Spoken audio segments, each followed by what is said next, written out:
How's it going, fam? Welcome back to Erica's EDC, and today we are going to do a knife discussion about something that is happening in the community.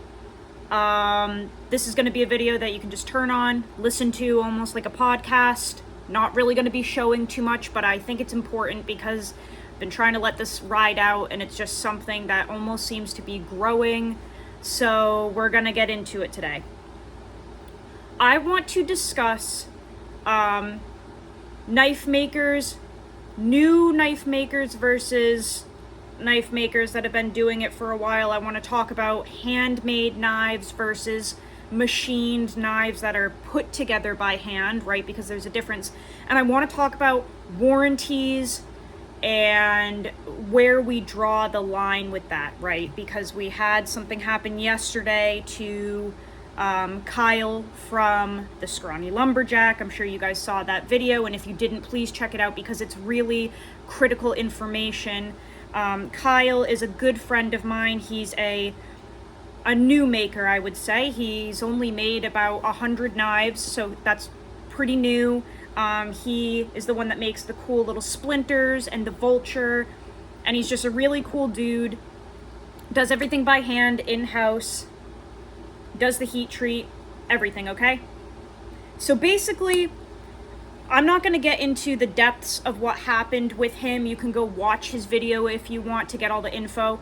But basically, somebody in the community that has a very large following on Instagram was trying to bully him into giving him a free knife because he wasn't happy with the knife, right?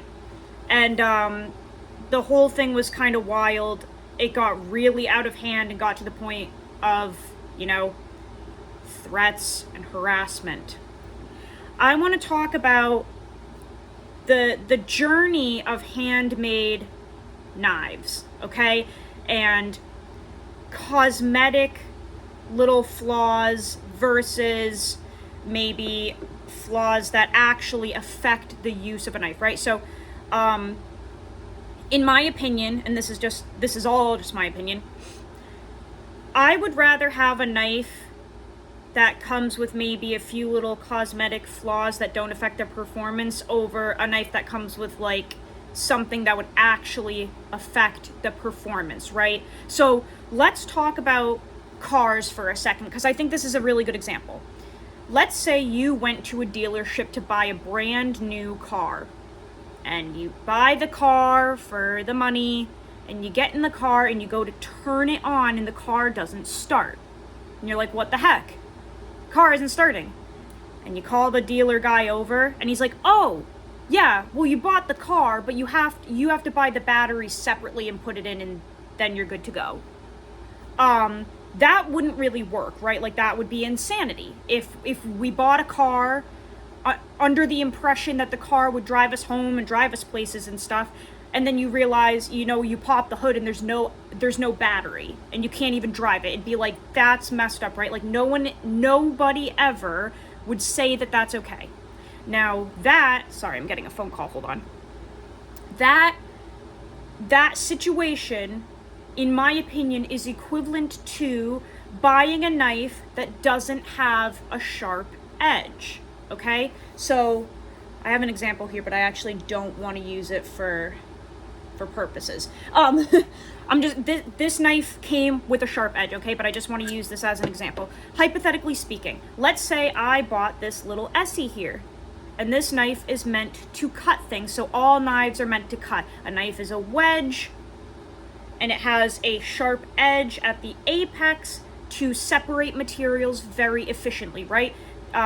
There are all sorts of splitting tools in the world. We have axes and hatchets and tomahawks and splitting mauls, and all of them are meant to separate material, but we know that they have different levels of edges, and a knife has the most keen edge. It's the thinnest of the splitting materials, realistically, right?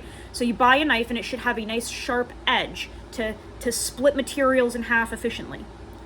So for me, buying a knife that doesn't have a sharp edge is almost like going to the dealership and buying a car with no battery, right? Because you get the knife out of the box, and imagine if you went to cut something and it doesn't cut things because the edge is so dull. That, to me, is like I said, equivalent to going and buying a car without a battery. It doesn't really make any sense. It's almost like you don't get the whole package, right? Because the whole point of this is to cut things. So if this didn't come with an edge, it's almost like it's an unfulfilled order, right? Now, that is very different to me than buying a knife as seen almost, right? Or like on the secondary, or where maybe there's a couple little cosmetic dings that have been shown to you or that you know about, but they're there and they don't affect the performance. So with handmade knives, sometimes that happens. This one is actually flawless. This is a poor example of something that needs to be fixed because it's flawless. But let's say, this had like a little ding in the micarta, or like a little, like maybe the plunge line was a little wonky, but it didn't really affect anything, right? So that to me is kind of more like buying a used car from someone, right? Like you buy a used car, maybe it's got a couple little dings, but it's in good shape and it's gonna run, right? And the owner selling it to you says like, yeah, like this was the family car and my son learned how to drive in it and now he just got a new car with his money from a job, and we're selling the used old car because we don't really need it anymore, but it runs, right? Like it runs, it's in great shape, passed inspection, it registered, whatever, couple little dings and dents there, but they don't affect anything. And you say like, hey, that works for me, man. Like that's totally fine. It's not going to affect anything, and the price shows that. Those are two really different things, guys. Like a knife that has cosmetic little dents or dings or something, or a little bit of unevenness, that's so different than something that literally won't perform as it's intended to. So I guess my whole point is, new makers, all makers, I wish that there was a higher level of respect for the craft and more support for the people that are clearly still learning, and they advertise that they're still learning and that maybe things won't be like 100% perfect all the time because they're handmade and they're learning. I don't think it's fair to threaten people over that kind of purchase, right? Like I said, you're going to have way more context if you go watch the Scrawny Lumberjack video that I am referring to. But whether you're a small maker or not, in my opinion, the most important thing that you can have on a knife is a sharp edge. All else aside, the knife should have a sharp edge, otherwise it's not going to literally perform as it's supposed to. So I don't care who you are. If you don't put a sharp edge on the knife, I feel it should be pointed out, okay? Doesn't matter who you are. It just has to have an edge because that's the whole point of the tool. So there is a difference between sending something out that maybe has been marketed as having a little minor flaw or two compared to something, I really want to use the example I have in front of me, but I know it's going to start shit, that it's just so different from then maybe having a knife that you get that literally won't perform yet because you have to put your own time and effort into it, right? Again, this is a flawless knife. Razor sharp. This is just as an example, a pretend one, right? So they're very different things. And I guess I'm saying that because there is a group of people that are slowly targeting smaller makers and just being horrible to them. And I think it's really messed up because this group of people are the types of people that send out knives with dull edges, get mad if you talk about it, block you, but then they go and attack other makers that make ridiculously sharp knives, and they might, because they're still learning, there might be like a funky little plunge grind or maybe a little fucking decarb somewhere or something, it's just a very different thing. So my whole point is, number one, I really hope you go watch the video that Kyle posted, and number two, be very careful of who you support, okay? Be very careful of who you support. There are a lot of smaller makers in the community right now learning how to make knives, and some of them are bullies and some of them are really good people. And there's a big difference between buying a car with no battery and buying a car secondhand from an owner that makes it very clear that it's a discounted price for a reason and it maybe has a dent or a ding, but it's going to perform amazingly, right? Two very different things. So I just wanted to talk about that today because the bullying and the threats and the harassment are getting really out of hand here. Really out of hand, and it's just unfortunate because we really should be all coming together, and instead there's just this huge division with two very distinct sides right now. It'll die down. All of this stuff dies down in the community. There's always something, and a couple times a year there's some massive thing that happens where you've got two sides and they're arguing, and then it disappears and then it comes back up again, and this is just normal knife community stuff. But this one hit home because the person who was attacked this time, just the attack was wild, and also he so doesn't deserve it. Like, it just hurt my heart. And I guess for me, we're going a little off course here into like personal life, but whatever. Like I said, this is kind of like a podcast thing. I was raised in an Italian household. My mom is Italian. My nana was in the house with us. Huge family. Like, cousins were always there, aunts and uncles, brothers and sisters. Everybody was there all the time. Big Italian household.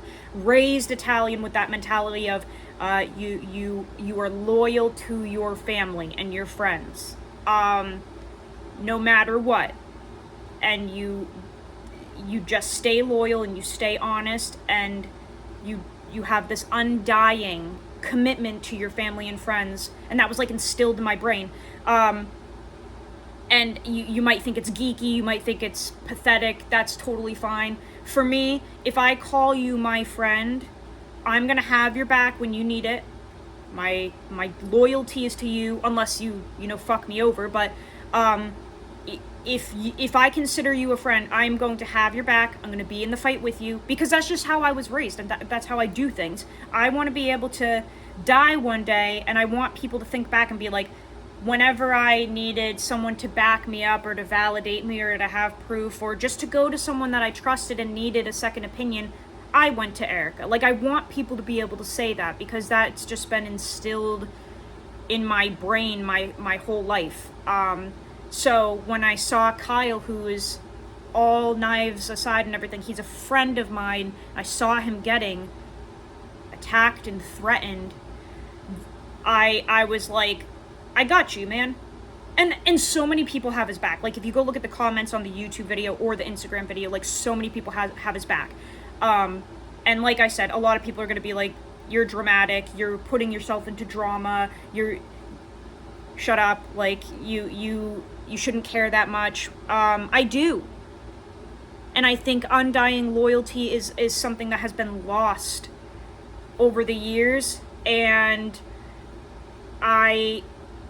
all I can do is try to revive it. You know what I'm saying? And people are going to think it's geeky and ridiculous and immature. That's okay.